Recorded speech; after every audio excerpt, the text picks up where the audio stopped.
Hey folks, this is a screencast that goes over the procedures to create a dummy variable using compute and if statements that combines information from two variables, two different variables. This is very common. If you want to create a white male, a Republican who is evangelical, all kinds of variables that come up frequently in student projects, you're going to have to draw information from multiple variables. And so in the example that I'm going to give you, I'm going to create a variable that looks at Catholics who go to Mass once a week. And I might have a hypothesis about this. Highly active Catholics think this about abortion versus non-highly Catholic or highly active Catholics, for example. And so I've previously created a dummy variable for Catholic, and I use that off an original variable in the data set called religion. I've also created a dummy variable for people who attend religious services weekly, and that was off the data set's original variable attend. And so now I need to create a variable, and so that's all of this is the coding for that. Now I need to create a dummy variable for Catholics who attend Mass weekly. First thing that I need to do is create a blank variable, compute Catholics Mass weekly or more. That's a mouthful, but it's going to tell me what that variable in fact says. So let me grab that line and compute it. And if I do, I've got a new blank variable sitting in my data set labeled that. So now we need to go ahead and get the information to do that. Just so I don't make a typo mistake, I'm going to run a frequency on the two variables that I want to use in the original data. And that will also give me some sense about what I'm looking for. Actually, you know what? I'm going to do descriptives just because that'll make the text that I need a little bit clearer. So I need people who are Catholic, and I need people who attend Mass. Whoops, look, that's the one I needed. Weekly religious services. These are the two variables that I'm going to use. And so I'm going to hit paste and put this information into my syntax. The whole reason that I did that is descriptives is a great way to create a list of variables that we need very quickly. And I can tell that Catholic and weekly services that I've got the ones that I want. Okay, so what I want to do is I created a blank variable, and now I want to say if you are Catholic, and that was coded as a dummy variable, so you were 1 if you're Catholic, 0 if you're not. I could run a code book, but I happen to know this for sure because I just created. If Catholic equals 1 and religious services equal 1, if you meet both conditions, I know you're a Catholic who goes to Mass once a week. Period. And now there's that command. All right. If, however, oh, look at that. And weekly services equal 1. There's a typo. If the value of this is 1, that means yes, you're Catholic. If the 0 or the value of this is 1, that means yes, you go to weekly Mass. Catholic Mass or services equals 1, indicating that you're there. Now I've created the full command. So there we go.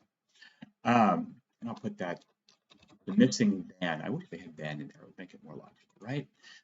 So if I ran this, it would go ahead and flip a whole bunch of folks to 1. Let's see if it does it. I may need an execute command for it to actually do it. No, it does. Oh yeah, so it hasn't flipped these yet because it wants an execute command in order to do it. In fact, I'm just going to show you this because we're going to need one of these at the end anyway. If I run this, we're going to have some 1s over here. There you go. There's a Catholic who goes to Mass once a week. There's a Catholic who goes to Mass once a week, and so on. And if we want to, we can take a break here, do descriptive statistics frequencies, and we got our Catholic, our weekly services. Let's see how many Catholics are going to Mass once a week. 157 people in our sample. Catholics overall make up about 20% of the sample. About a fourth of those are going to Mass once a week. That matches up with what I know about attendance religious service, so I'm creating the variable correctly. All right, so let's get back to what we're doing. We got to create the people who don't do it. How about this? Copy and paste is always a lot faster.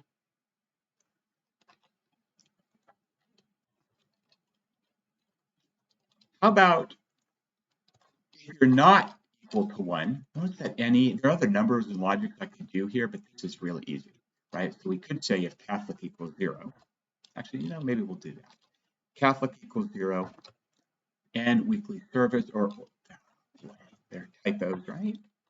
If Catholic equals services, you're not Catholic, or you don't go to weekly services, Catholic equals 0. I'm going to come back and show you what that non-equal does in a minute.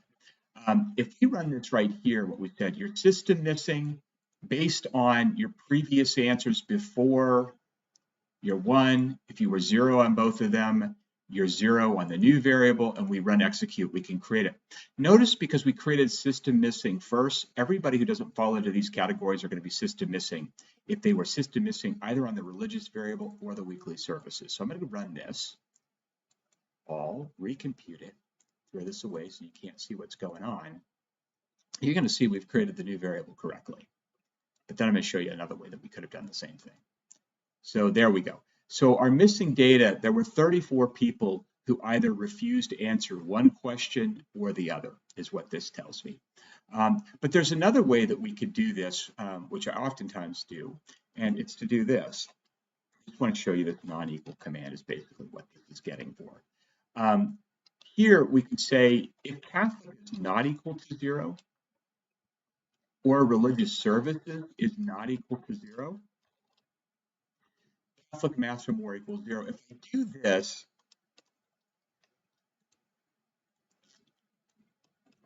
I'm going to add one more line that just says if it's not equal to 0 or not equal, no, I would say if Catholic originally equaled missing data or weekly originally equaled system missing data, then the new variable is going to have system missing data. Copy and paste that. It's probably easier to just type it out. But there we go. So I ran this and it created a find. Notice if I also run this, create a new variable that's completely blank. If you're Catholic and your religion will go to mass once a week, Catholic mass weekly or more equals 1. If Catholic is not equal to 0, or weekly religious services is not equal to, there you go, not equal to 1, right? Not equal to 1, it's going to equal. So if you don't go to Catholic services, notice how it helps, by the way, if I talk these out. I'm doing this to teach you, but it also helps for yourself to follow the logic.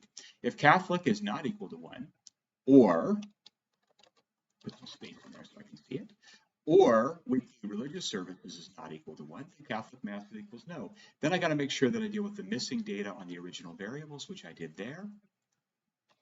If Catholic had missing data, weekly services had missing data, my new variable has missing data, and I can run that, and that would create the new variable as well, and then I would check it. That, my friends, I got 2 logics. Here is using the not equals. Here, because these were straight dummies, and I created system missing first, this is a more elegant way to create the same variable that's created here. Either way, we've taken people, when the original data asked about their religious tradition, and the original data asked about whether they go to religious services weekly, we've created a variable that's not in the original data set. And for what it's worth, this is the coolest way that you can do research very, very quickly, right? You create combinations of variables that are not in the original data set, and you can find information that nobody out there knows because they haven't put the combination of variables together that you're putting together. And that, my friends, that's how you create a variable, a dummy variable, using compute and if statements where you combine information from more than one variable.